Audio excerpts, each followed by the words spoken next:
concluir aqui com a paz do Senhor. Vamos louvar o Senhor com o número 15. Louvado Senhor Deus. Louvado na harmonia, na provisão, na oportunidade. Número 15. Oh, tão cego eu andei, te perdi, eu larguei, longe, longe do meu Salvador. Mas no céu ele desceu, seu sangue verteu, pra salvar o tão pobre pecador.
quer enviar. Louvado seja a sua belíssima oportunidade. Aleluia!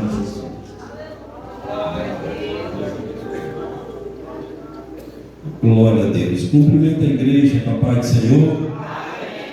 Irmãos, graças a Deus por estarmos aqui na casa do Senhor. Graças a Deus por essa grande oportunidade. Se você trouxe a revista da Escola Bíblica Dominical, amém. Se você não trouxe, abra sua Bíblia no livro de Isaías, capítulo 55, do versículo 6 ao 13, em nome de Jesus. Isaías, capítulo 55, do versículo 6 ao 13.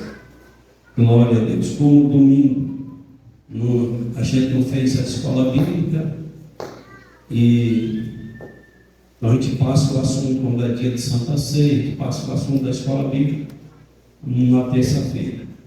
Isaías 55, do versículo 6 ao 7. Quem encontrou diz amém. Amém. Diz assim a palavra de Deus: buscai o Senhor enquanto se pode achar, invocai-o enquanto está perto. Deixe o ímpio o seu caminho e o homem maligno os seus pensamentos, e se converta ao Senhor, que se compadecerá dele. Torne para o nosso Deus, porque grandioso é em perdoar. Porque os meus pensamentos não são os vossos pensamentos, nem os vossos caminhos os meus caminhos, diz o Senhor. Porque assim como os céus são mais altos do que a terra, assim são os meus caminhos mais altos do que os vossos caminhos, e os meus pensamentos mais altos do que os vossos pensamentos. Porque assim como descem a chuva e a neve dos céus, e para lá não tornam, mas regam a terra e a faz produzir e brotar, e dá semente ao semeador e pão ao que come, assim será a palavra que sair da minha boca. Ela não voltará para mim vazia, antes fará o que me apraz, e prosperará naquilo para que a enviei. Porque com alegria saireis, e em paz sereis guiados. Os montes e os outeiros exclamarão de prazer perante a vossa face, e todas as árvores do campo baterão palmas. Em lugar do espinheiro crescerá a faia, e em lugar da sarça crescerá amor. E isso será para o Senhor por nome, por sinal eterno, que nunca se apagará. Curva sua cabeça e oramos a Deus, agradecendo a Ele pela palavra lida. Querido Deus, em nome de Jesus, agradecemos o Senhor pela leitura da Tua palavra e pedimos ao Senhor que tenha misericórdia de nós. Abre a porta da Tua palavra e nos ajude a ministrar a Tua palavra. Continua falando conosco, para que possamos continuar pertinho do Senhor, do Teu lado, sentindo o Senhor e regozijando na Tua presença. Deus, em nome de Jesus, oramos ao Senhor. Amém e amém. Irmãos, louvado seja Deus, está conosco, nossos amigos, bendito o nome do Senhor. A nossa amiga Joelma, cadê nossa amiga Joelma? Está aí? Levanta a mão. Deus abençoe. Deus Dani, Deus abençoe. E Robson, Deus abençoe. Que nós temos a dizer às pessoas que nos visitam: sejam bem-vindos em nome de Jesus. Que Deus em Cristo nos abençoe. Irmãos, é o último culto de ensinamento antes da nossa festa, da festa das crianças e a nossa festa, que vamos fazer acontecer para a honra e a glória do nome de Jesus. Todo mundo está orando, todo mundo tem que estar jejuando, pedindo a Deus uma festa abençoada e que venha alegrar nossos corações e o coração de todos aqueles que vieram. Para essa festa acontecer e fazer milagres acontecer, precisamos fazer essa festa acontecer dentro da ordem e da decência. Os obreiros são responsáveis de fazer a ordem acontecer na nossa festa. Os obreiros têm que estar atentos para não deixar a desordem tomar conta.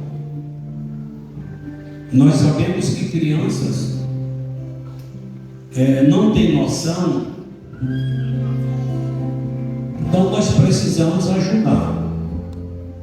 Então você que é mãe, se o seu filho já fica no grupo, tudo bem. Se seu filho não fica, você vai ficar com ele e vai ajudar ele. Porque eu não sei quantas crianças vão participar, mas eu creio que mais de 100 crianças. Então não é fácil. Irmã Rita, o A ou B controlar. No mínimo 30 ainda não tem noção. E precisa ser controlado pelas mães e pelos pais. Porque tem muita mãe, muito pai folgado, que ele chega na igreja e solta o filho e diz: mas você cuida. Não tem como. Tem mãe que não educa o filho de novinho, e o menino chega na igreja, a menina chega na igreja, só misericórdia. Aí tem que levar ali para o fundo, e tem um pé de fedegoso ali, aí tem que descascar nele. Ou você faz isso e ensina seu filho os limites da vida, depois que ele crescer, meu filho, ele vai te engolir. E depois ele vai querer engolir os outros lá na rua. E quando ele botar para engolir os outros lá na rua, ele vai ser quebrado. Às vezes o pai está moendo, a mãe está moendo o filho, está fazendo bem a ele, porque lá na frente ele vai encarar limites. A vida é cheia de limites e precisa ser ensinado desde o berço. Criança começa a dominar os pais de lá do berço. Ou você faz isso, ou lá na frente você está mais ou menos enrolado com o chave da doida. Enrolar com outro chave já não é muito bom, e com o chave da doida que não lava. Então, se você não tiver cuidado, você está criando filho para ser bicho e para te engolir lá na frente. Tem filho aí que não respeita a mãe, não respeita o pai, dá um tapa na cara da mãe, manda a mãe para o inferno. E às vezes a mãe só vai acordar para a vida quando já está praticamente irreparável. Aí diz: ah, mas a igreja, vê se dá jeito aí, pastor. Filho, você tem que dar jeito nele, é de novinho. Pega aí um burro de 10 anos de idade e tenta adestrar ele para tu ver se tu consegue. Tem que adestrar de novinho, botar ele no costume. Criança deu trabalho, obreiro. Chega lá e joga no colo da mãe e diz assim: Mateus que tem, Mateus que balança. Se vira. Isso é problema teu, não é da igreja não. Isso não é problema para a igreja resolver. Isso não é dever da igreja. A igreja faz a sua parte, dá uma força, mas isso vem de berço. Isso vem de berço. Por isso que é bom aceitar Jesus. Por isso que é bom ter nossos filhos na igreja. Por isso que é bom consagrar nossos filhos aqui no altar da igreja. Por isso que é bom muita coisa, porque a maioria das misérias na vida das crianças, mau comportamento, isso tem uma interferência maligna, é uma obra de Satanás na vida dos coitadinhos, dos menininhos.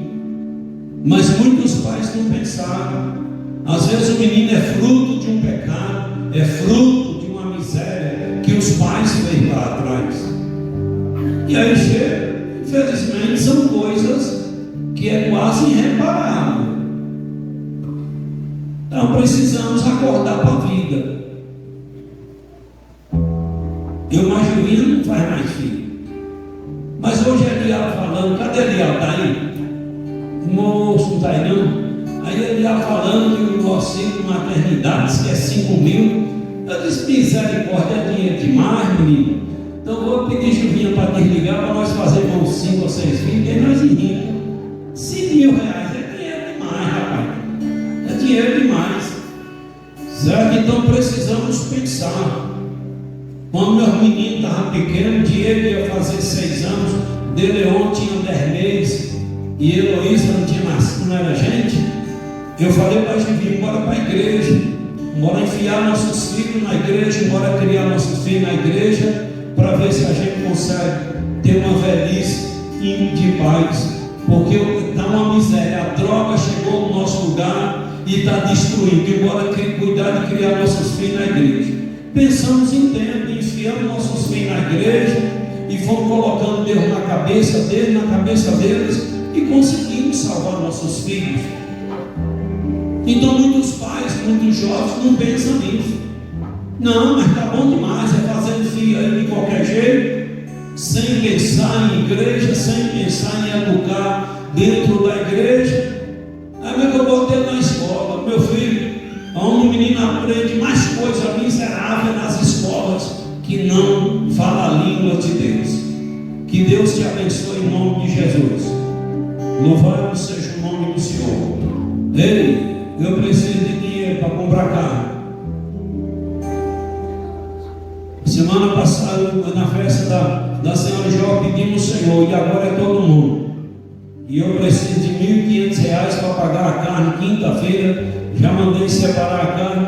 E eu preciso, vou entrar com R$100, R$1.500, ver se tu entra com 100 ou com 50. E procuro o irmão Jean, em nome do Senhor Jesus, Jean da Verdura, e passo o dinheiro para ele até quinta-feira à noite, que eu já mandei o Adilés tirar a carne. E quinta-feira, depois do culto, precisamos acertar com o irmão Adilés. Bendito ao nome do Senhor. Entenderam? Então, bora fazer a festa acontecer, bora botar ele com força, para ver, sem entender, fazer nossa parte. O que é botar ele com força? É chegar aqui para louvar a Deus com alegria, é chegar aqui para adorar a Deus com alegria, é chegar aqui para pedir ao Senhor e manifesta a tua presença. E abençoa essas crianças que estão participando dessa festa, que essas crianças sejam homens e mulheres para fazer a diferença nessa sociedade tão corrupta que a gente vive.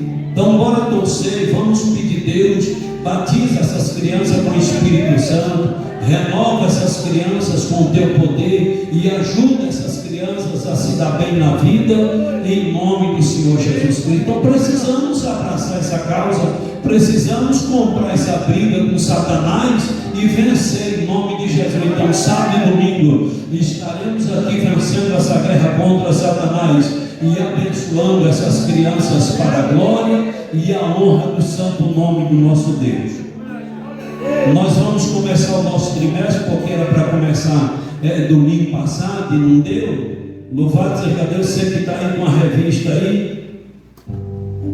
Vamos estudar nesse trimestre, esses 3 meses, outubro, novembro e dezembro, a respeito das promessas de Deus. Confie e viva as bênçãos do Senhor, porque fiel é o que prometeu. É a respeito disso que vamos estudar durante esses 3 meses de escola bíblica dominical, outubro, novembro e dezembro. Pois vamos embora para frente, que atrás vem gente, em nome do Senhor Jesus. A introdução diz assim: as promessas divinas têm como objetivo atender aos desígnios de Deus. Para se concretizarem, elas dependem da fé plena nele e em sua palavra. Por isso, ao longo deste trimestre, estudaremos a respeito das promessas de Deus e seus desdobramentos em nossa vida cristã. E especificamente nesta lição, desenvolveremos o assunto com o objetivo de conhecer os conceitos bíblicos, tipos e propósitos das promessas de Deus, segundo a palavra, segundo a sua palavra. Para as promessas de Deus se cumprir na minha vida, eu preciso exercitar uma fé salvífica. Grave-se aqui. Não é essa fé de ir ali e dizer, vou fazer uma roça, vou plantar um café e vou colher. Isso aí é uma fé natural, qualquer pessoa pode ter. Mas essa fé é uma fé salvífica que nos leva a crer no cumprimento das promessas de Deus. E crer no cumprimento das promessas de Deus precisa exercitar essa fé chamada fé salvífica. Lembra quando Deus fez uma promessa a Noé dizendo, constrói uma arca, porque mandarei muitas águas, vou mandar muita chuva. Noé disse, eu creio. E disse para o povo, foi uma promessa do Senhor, bora meus filhos, bora minha nora, bora minha esposa, bora construir. E construiu aquela arca, crendo, acreditando que Deus cumpriria a sua promessa. E cumpriu mesmo. Mas dependeu da fé salvífica de Noé. Noé precisou exercitar essa fé e crer na palavra do Senhor. Então eu preciso ter fé salvífica. Fé que me leva a crer no arrebatamento da igreja, fé que me leva a crer naquilo que eu nunca vi, mas a Bíblia me ensina sobre aquilo, então eu creio. Então essa fé salvífica leva a gente a crer, louvado seja Deus, até mesmo naquilo que a gente nunca viu. Deus não fez uma promessa que enviará Jesus Cristo para nos tirar desse mundo, e a gente está aqui nesta noite, já orando, já louvando. Agora estamos aqui, meditando na palavra de Deus, e nós acreditamos que fiel é o Senhor a cumprir essa promessa, de um dia nos tirar desse mundo e nos levar para o céu. Então eu preciso crer na palavra, eu preciso ter fé, eu preciso exercitar essa fé. Um convite de Deus, um convite, uma promessa. Isaías 55 é um convite de Deus para Israel desfrutar de uma grande bênção divina. É uma promessa maravilhosa de redenção. O versículo 11 diz, assim será a palavra que sair da minha boca, ela não voltará para mim vazia, antes fará o que me apraz e prosperará naquilo para que a enviei. Aqui o poder da palavra de Deus é destaque. Essa palavra sempre agirá com um propósito, quer para a redenção, quer para a condenação. Ela não pode retornar vazia, porque o soberano é zeloso para cumprir. É nessa veracidade da palavra, é que as promessas de Deus estão firmadas. Contudo, é preciso dar alguns passos para vivermos essas promessas. Então Deus convidou Israel para vir buscar Ele, para vir desfrutar de uma bênção divina, para vir sentir Ele. E o Senhor disse mais no versículo 11, que a palavra dele não voltará vazia. Então a palavra de Deus não volta vazia. Então ela desencadeia na nossa vida salvação ou perdição. Se eu ouvir a palavra de Deus, se eu ouvir lá no passado e eu dei crédito, a palavra de Deus me ajuda a me salvar. Se eu não dei crédito, no dia do juízo final, eu não tenho de que me justificar e dizer não tive oportunidade, porque a eternidade revelará todas as coisas. Então a palavra diz, aquele que me servir a Deus será abençoado, aquele que não servir a Deus será amaldiçoado. Então está vendo que ela não volta vazia? Se a pessoa servir a Deus, vai ser abençoado. Se não servir a Deus, vai ser amaldiçoado. Mas a palavra não volta vazia. Mas Deus convidou e Deus está convidando as pessoas, louvado seja Deus, a vir desfrutar de uma comunhão com Ele. É um convite de Deus. Dentro desse convite, é preciso buscar o Senhor. No versículo 6 do capítulo 55 de Isaías, aparece o seguinte imperativo: buscai ao Senhor enquanto se pode achar, e invocai-o enquanto está perto. Aqui somos instados pela palavra de Deus a buscar o Senhor por meio da oração e de um relacionamento sincero, a fim de alcançarmos uma resposta dele, de Deus. No Novo Testamento, nosso Senhor ensinou que a quem Ele será dado, quem busca encontrará, a quem bate a porta será aberta. O Senhor Jesus então confirma: porque aquele que pede recebe, e o que busca encontra, e ao que bate se abre. Busquemos a Deus enquanto podemos fazer isso hoje. Então precisamos buscar o Senhor. O Senhor usou a boca de Isaías e disse: buscai ao Senhor enquanto se pode achar, e invocai-o enquanto está perto. Dá para entender que isso é só por um tempo. Buscai ao Senhor, louvado seja o nome de Jesus, e invocar, buscar o Senhor enquanto se pode achar, e invocar enquanto está perto. Dá a entender que um dia não vai ter mais a oportunidade. Então nós precisamos buscar. Por que nós estamos aqui na igreja? Estamos aqui buscando a Deus. Quando eu prego a palavra de Deus, eu sempre costumo orientar as pessoas. Se você pegar 10 famílias crentes e colocar do lado direito, 10 famílias não crentes e colocar do lado esquerdo, não é porque nós somos melhor do que ninguém, ninguém é melhor do que o outro. Mas é porque enquanto nós estamos aqui nesta noite, já dobrou o joelho, já orou, já louvou, agora está ouvindo a palavra, nós estamos fazendo o que aqui mesmo? Estamos aqui buscando o Senhor enquanto se pode achar e invocando Ele enquanto está perto. Agora os outros que estão lá nos bares, dentro de casa, assistindo suas novelas, seus jornais, outras coisas, não estão nem lembrando de Deus. E nós estamos aqui fazendo questão de lembrar, levar nossa mente e nossa fé a envolver com Deus nesta noite. Então por isso estamos buscando o Senhor. Louvado seja Deus. Muitos não lembram de orar para deitar. Nós somos ensinados a dobrar o joelho ali do lado da cama e fazer uma oração para deitar. Agradecemos o Senhor por um dia, agradecemos o Senhor pelo pão, pela veste, pelo ar que respiramos, e ali a gente pede ao Senhor uma noite abençoada.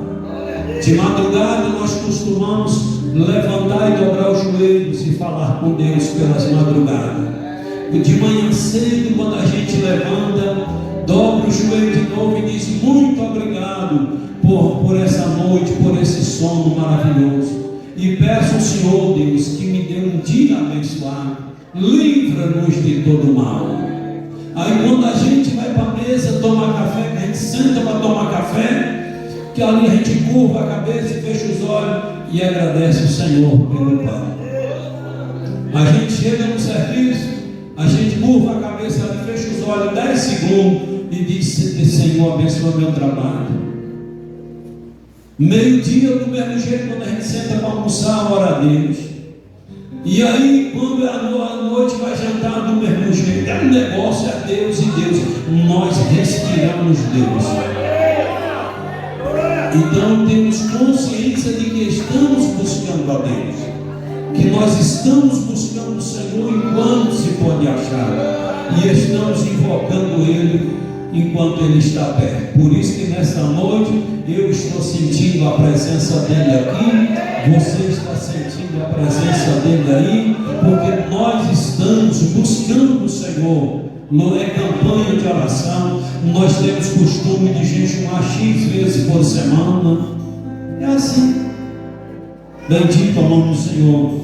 Então não é fazer de Deus, nós não fazemos de Deus um pneu de socorro, não fazemos de Deus um step como fazíamos ou como muitos fazem, que só lembra de Deus quando está no aperto, só lembra de fazer uma promessa, só lembra de fazer um voto quando está no aperto. Aí é querer Deus como um pneu de socorro.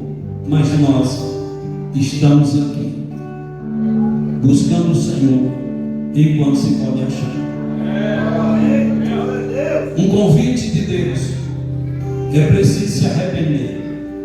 Na busca sincera a Deus, devemos nos converter ao Senhor de todo o coração, pois Ele é poderoso em perdoar. Quando o arrependimento impulsionado pelo Senhor acontece, de fato em nosso coração, percebemos o quanto que os pensamentos do Senhor são maiores do que o nosso, seus caminhos mais altos do que os nossos. Assim, toda pessoa que tem um encontro pessoal com o Senhor Jesus experimenta júbilo e florescimento espiritual no lugar de aridez e sequidão. Há gloriosas promessas de Deus para o povo que teve um encontro verdadeiro com Ele por meio de Jesus, nosso Senhor. Quando a gente aceita Jesus de coração, de verdade, a gente se arrepende, não é? A gente se arrepende dos pecados, das coisas que praticamos. E quando a gente consegue fazer isso, é porque a gente teve um encontro pessoal com Jesus. Aí a gente consegue ver a gravidade do nosso pecado, do que nós praticamos, e é aí onde a gente consegue se arrepender. E arrependendo, a gente passa a ver, a entender o quanto os caminhos do Senhor são mais altos do que o nosso, o quanto nós somos considerados como palha, como feno, e o quanto o Senhor é grande, e o quanto Ele merece ser reverenciado por nós. Então a gente só tem essa sensibilidade espiritual quando a gente passa pelo encontro pessoal com Jesus Cristo. Enquanto a gente não passar pelo encontro pessoal com Jesus, enquanto a gente não tiver um encontro pessoal com Jesus, infelizmente o arrependimento não acontece. Mas quando passa pelo encontro, quando encontra com Jesus, aí rapaz, a gente vê Deus lá em cima, a gente vê o Senhor no lugar dele, a gente diz: eu não sou nada, o Senhor que é grande, eu sou pó, sou cinza, eu não presto, quem presta é Jesus, eu não valo nada, quem vale é Jesus. E aí, o arrependimento leva a gente a isso. O arrependimento leva a gente a ver o Senhor maior do que a gente. Louvado seja Deus. E quando a gente vê o Senhor maior do que a gente, quando a gente vê o Senhor lá em cima e a gente lá embaixo, é aí onde está a bênção. É aí onde você consegue comungar com Ele. Porque Ele não comunga com o orgulhoso, Ele não comunga com o nariz empinado, Ele não comunga com esse tipo de gente. Ele comunga com aquele que diz: eu sou pó, eu sou cinza, eu sou um miserável pecador, eu sou um lixo. Agora o Senhor é que é tudo, louvado seja Deus. Aí quando a gente consegue descer, é onde a gente consegue subir. Quando eu consigo descer, aí é onde eu consigo subir. Quando eu consigo descer na presença do Senhor, é aí aonde o Senhor me exalta, porque Ele diz: eu abato o soberbo, mas exalto os humilhados. Então está vendo o segredo? Então aquele que conseguiu se arrepender, ele entrou, ele desceu na presença de Deus, aí Deus dá a ele o direito de sentir a glória de Deus, de sentir o céu, que é isso que eu sinto, que é isso que você sente. Eu costumo dizer, nós vivemos um pedaço do céu aqui na terra. Eu vivo um pedaço do céu na terra. Eu vivo um pedaço do céu na terra. Eu era um homem angustiado, eu era um homem que a angústia me consumia, eu era um homem que tentei o suicídio 3 vezes, mas quando eu tive um encontro pessoal com Jesus, nunca mais pensei em suicídio, nunca mais a angústia me consumiu. E agora, essa coisa com Jesus, sentindo Ele, andando com Ele e dizendo, eu conheço Ele pessoalmente. Mas para isso acontecer, temos que descer, temos que nos humilhar. Então o convite de Deus, dentro do convite de Deus está esse terceiro passo, que é preciso se arrepender, gente. Ninguém consegue sentir Deus, ninguém consegue desfrutar das bênçãos do Senhor. Louvado seja Deus. Olha aqui o que o comentarista disse para nós. Assim, toda pessoa que tem um encontro pessoal com o Senhor Jesus experimenta júbilo e florescimento espiritual no lugar de aridez e sequidão. Por isso que eu não acredito e discordo uma pessoa dizer que é crente e viver amargurada anos e mais anos. Não concordo com isso. Está difícil o mundo, tá? Mas quem conheceu Jesus, choricando lá baixo, tem o direito de desfrutar da alegria do céu. E eu e você que conseguimos arrepender. No dia que eu cheguei na igreja para aceitar Jesus, dia 2 de maio de 93, eu cheguei muito angustiado. O diabo, quando eu estava no mundo, me pegou e colocou e tomou conta do meu coração, colocou um nojo no meu coração, então eu tinha nojo de Gilvinha. Então eu ficava me condenando, dizendo, eu casei com a mulher que eu amava, por que eu estou com isso no coração? Eu amava essa mulher demais. E porque hoje eu estou com nojo, eu não entendia. Mas no dia que nós aceitamos, no dia 2 de maio de 93, que eu dobrei o joelho dos irmãos, fez uma oração, eu estava ali convicto do que eu estava fazendo. E aí quando eu levantei, os irmãos disseram amém, que eu levantei, que eu olhei para a Gilvinha e voltei a amar a Gilvinha. Então o diabo saiu da minha vida, Jesus entrou. Louvado seja Deus, já fez 38 anos, estamos 39 anos de casados para a glória e a honra do Senhor Jesus. Quem tem um encontro pessoal com Jesus tem que ter experiência, tem que viver uma vida. Louvado seja Deus, um florescimento espiritual. Louvado seja o nome do Senhor. Tem que ter júbilo e florescimento espiritual no lugar de aridez e sequidão. Eu tenho que testemunhar. No momento que encontrei com Jesus, minha vida mudou. Você tem que testemunhar isso. Tu está na igreja há 10 anos e tua vida nunca mudou. Tu nunca encontrou com Jesus. Tu está perdido. Tu é uma dracma perdida dentro da igreja. Você está dentro da igreja, mas você nunca encontrou com Jesus. Porque quem já encontrou com Jesus, choricando, tamamachando, florescimento espiritual tem que acontecer. Eu não sou crente, não é apenas para viver dentro de uma organização, dentro de uma igreja. Sou crente para viver uma vida com Deus também, para ter experiência com o Senhor. Eu preciso ter no mínimo 4, 5 experiências mensais. Tem gente que já fica dizendo, eu tive uma experiência com Deus, fica contando experiência de 20 anos.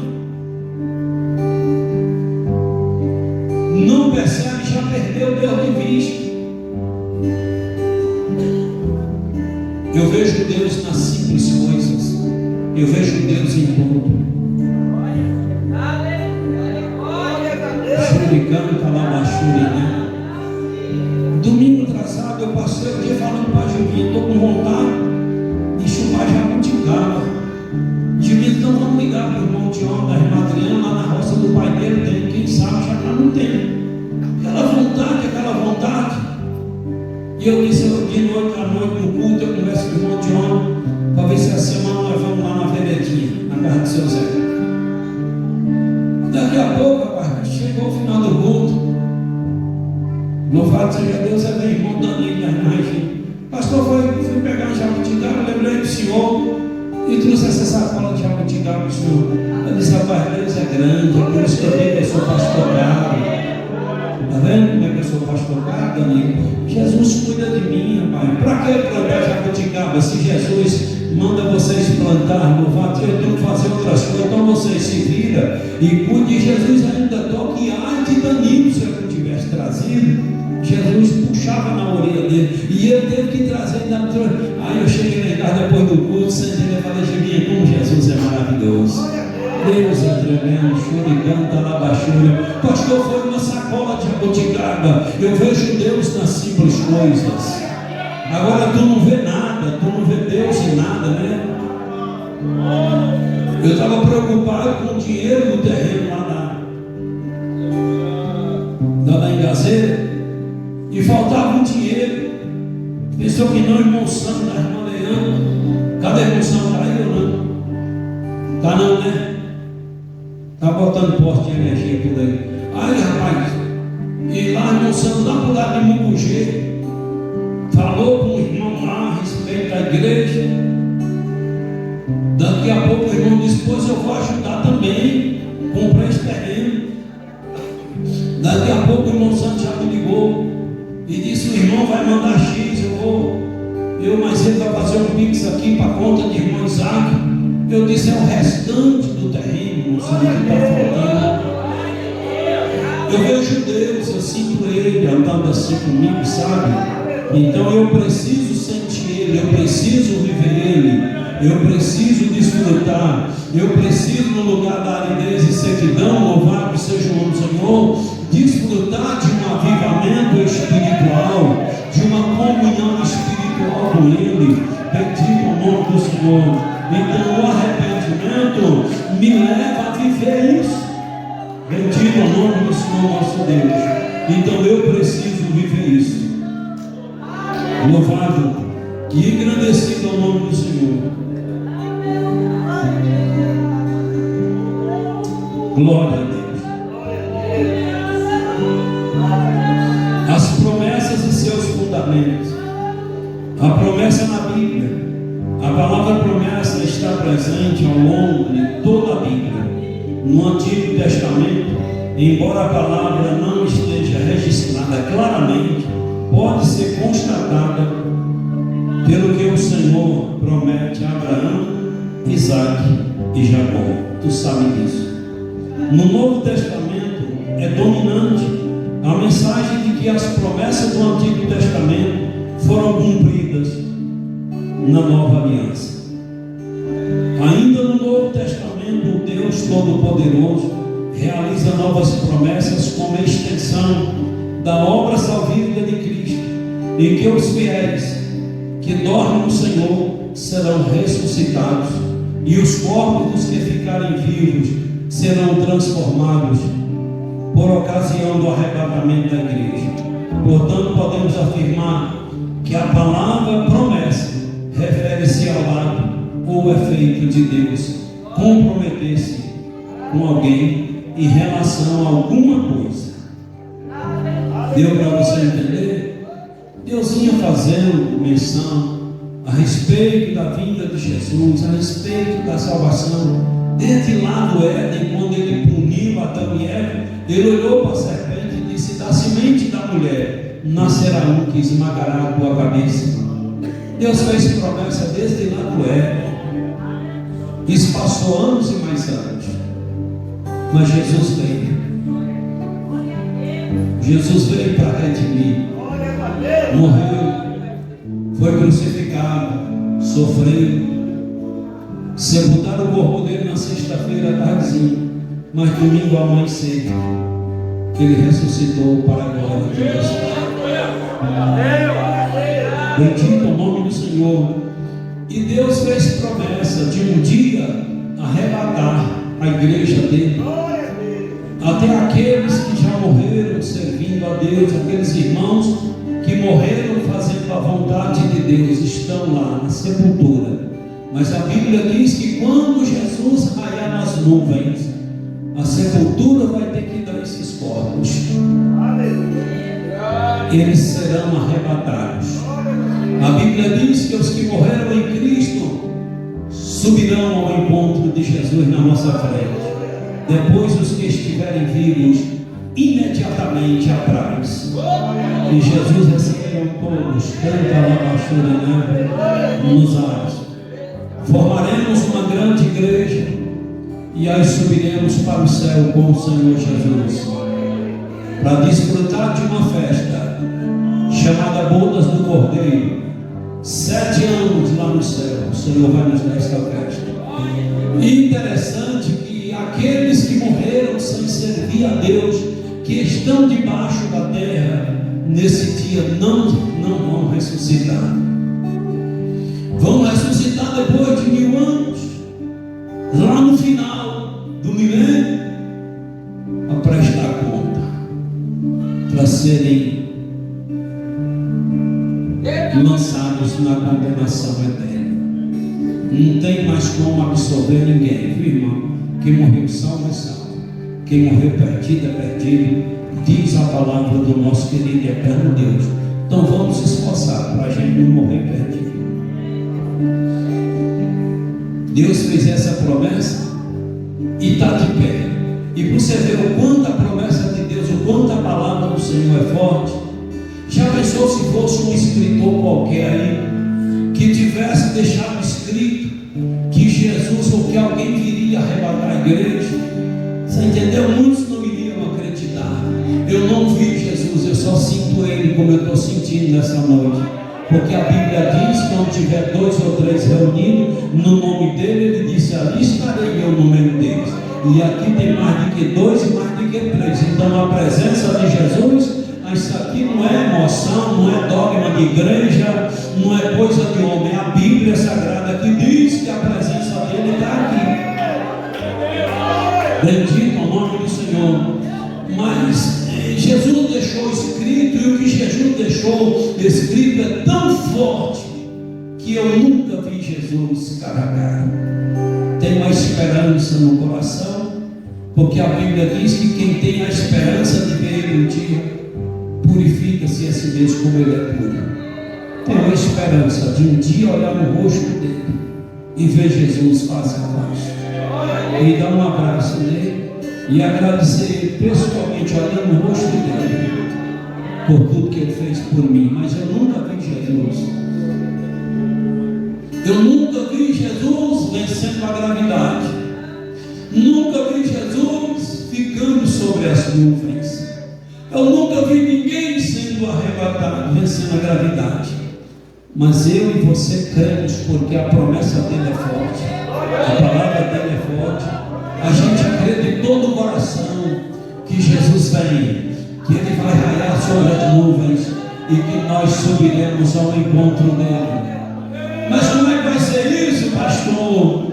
Ele é tão forte que assim como Ele teve o poder de me fazer, Ele tem o poder de me pegar nessa terra e me levar ao encontro dele, sem helicóptero, sem disco voador, sem asa, sem nada. Vencerei a gravidade, porque a promessa dele é forte na minha vida, e Ele me prometeu que me arrebatará dessa terra.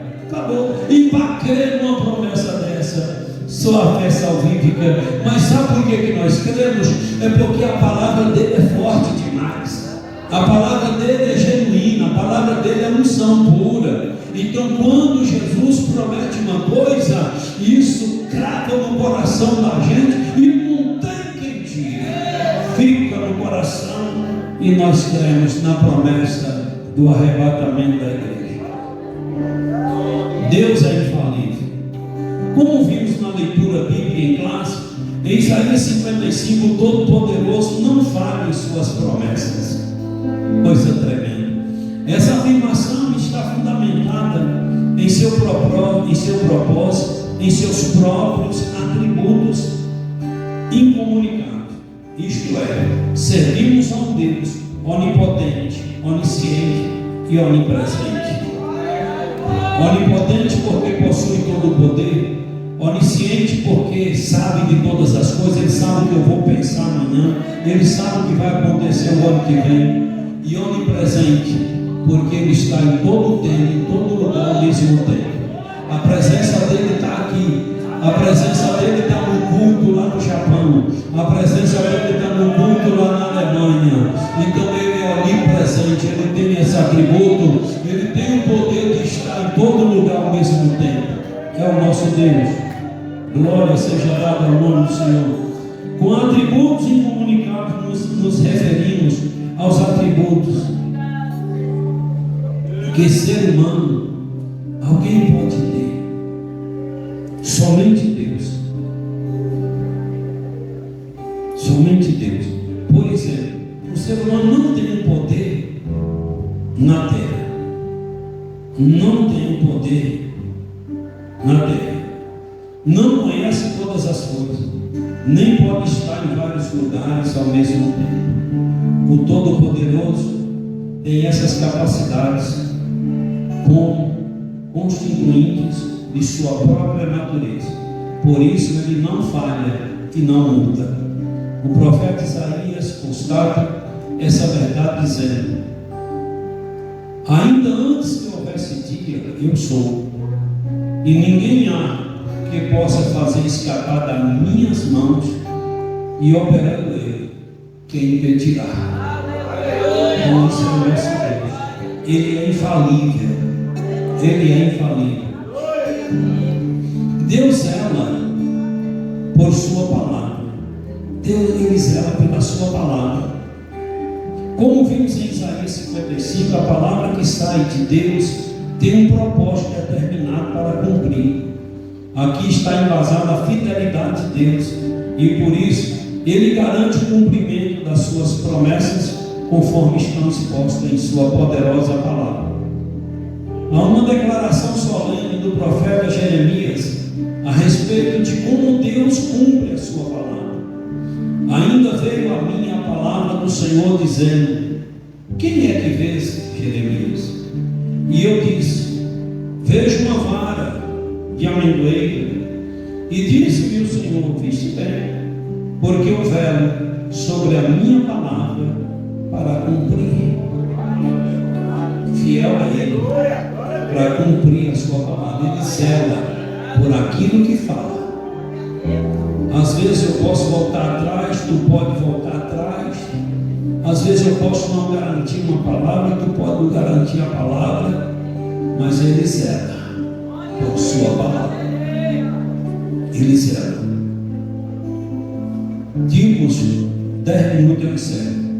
Tipos e propósitos das promessas de Deus. Promessas incondicionáveis. As promessas incondicionáveis são as que independem de circunstâncias, de tempo ou de atitudes do destinatário. Por exemplo, a promessa do nascimento de Jesus, proveniente de uma virgem. O local do nascimento de Jesus, em Belém da Judéia. Que Jesus seria chamado Emanuel, Deus conosco. Há também promessas proféticas que ainda não se cumpriram, mas que com absoluta certeza aguardamos seu cumprimento, tais como a promessa da ressurreição dos salvos que eu acabei de falar, e a transformação dos vivos no arrebatamento da igreja. Muitas outras profecias que haverão de se cumprir e são absolutamente incondicionáveis, pois Deus é fiel. Louvado seja Deus por promessas incondicionáveis. Deus falou, vai cumprir. Já falei sobre a ressurreição, a transformação. Promessas condicionais. Diferentemente das promessas incondicionais, as condicionais dependem de circunstâncias, do tempo e da atitude humana para se cumprir ou não. Ao longo da Bíblia, encontramos muitas promessas condicionais.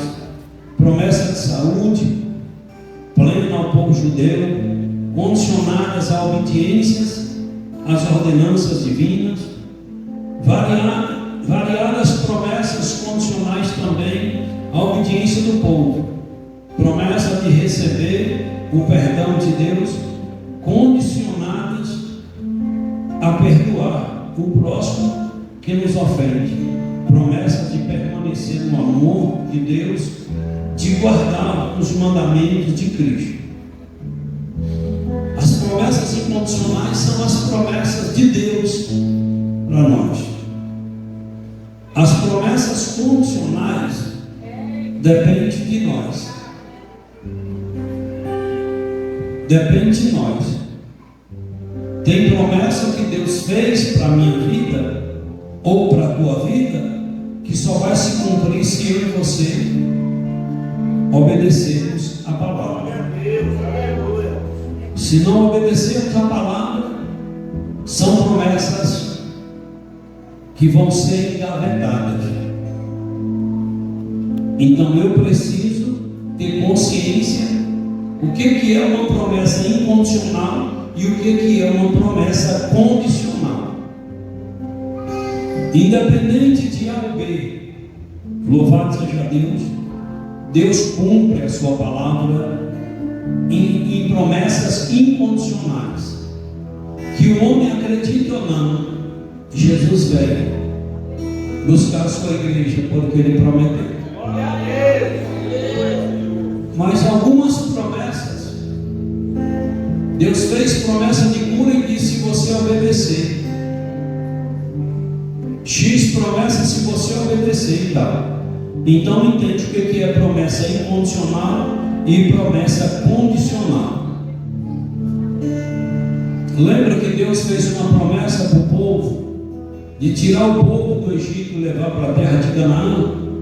E se você olhar lá na geografia bíblica, não era para eles gastar nem 40 dias, e eles ficaram um ano rodando, tontos, porque não obedeceram a palavra. Você vê lá na geografia bíblica as linhas. Quem estudou geografia bíblica, você vai ver lá que às vezes eles passavam 1 quilômetro de Canaã e ficavam rodando no deserto. Era para eles sair 40 dias no máximo, estar em Canaã. Por que essa promessa retardou em cumprir? Porque eles ficaram murmurando, porque eles ficaram desobedecendo, muita coisa. Está entendendo? Não tem promessas incondicionais e promessas condicionais. O propósito das promessas de Deus. Ao longo da Bíblia percebemos diferentes propósitos para Deus cumprir suas promessas. O primeiro deles é o de Deus estabelecer uma aliança com o ser humano. O segundo, de reconsiderar o destino da raça humana, dando-lhe mais uma oportunidade por meio de um justo Noé. Outro propósito seria mostrar a eleição de um povo como parte de sua aliança com Abraão. E além desses, certamente um dos grandes propósitos de Deus, fazer promessas e realizá-las, tem a ver com zelar pela sua palavra e aprofundar o seu relacionamento conosco.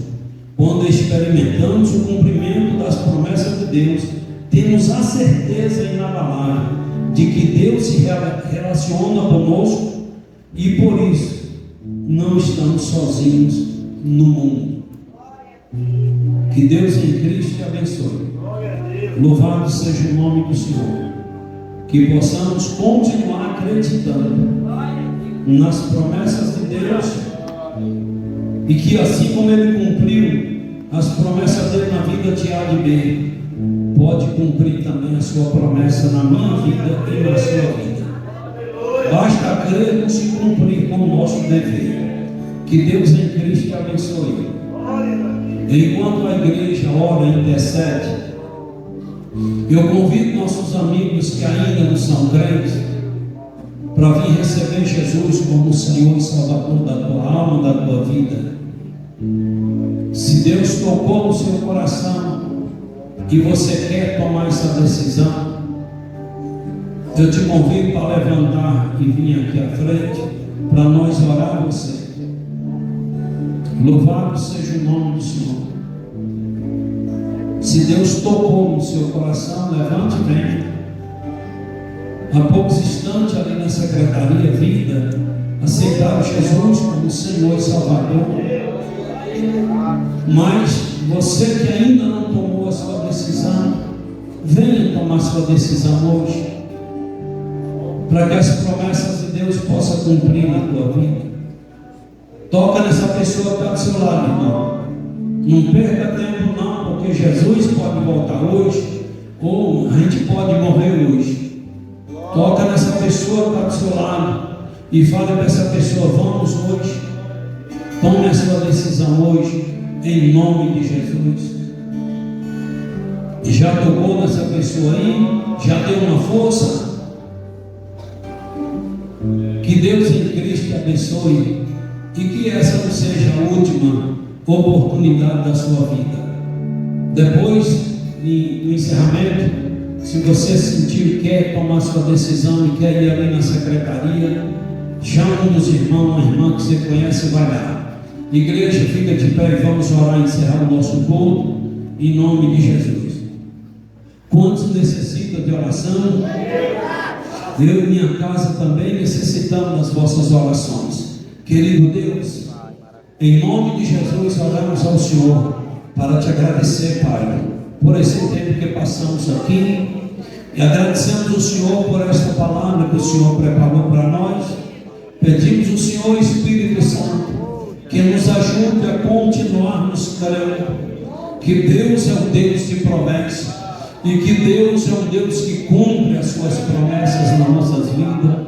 Espírito Santo, quem sabe outras promessas não se cumpriram na minha vida, porque eu fraquejei, porque eu deixei de acreditar, mas peço ao Senhor, me ajude a acreditar mais, a ter mais fé nas promessas e no Deus das grandes promessas. Pai, como ministro do seu Evangelho, peço ao Senhor, abençoe os irmãos que levantaram as mãos. Se for enfermidade, repreenda essas enfermidades. Se for problema, resolve esses problemas. Dá-nos um retorno abençoado e um sono tranquilo. E em nome de Jesus, oramos ao Senhor, Pai. Amém, Deus. E amém. Que o amor de Deus, a graça de Jesus, a comunhão e consolação do Espírito Santo de Deus seja com todos vós. Todos podem dizer amém? Amém. Amém.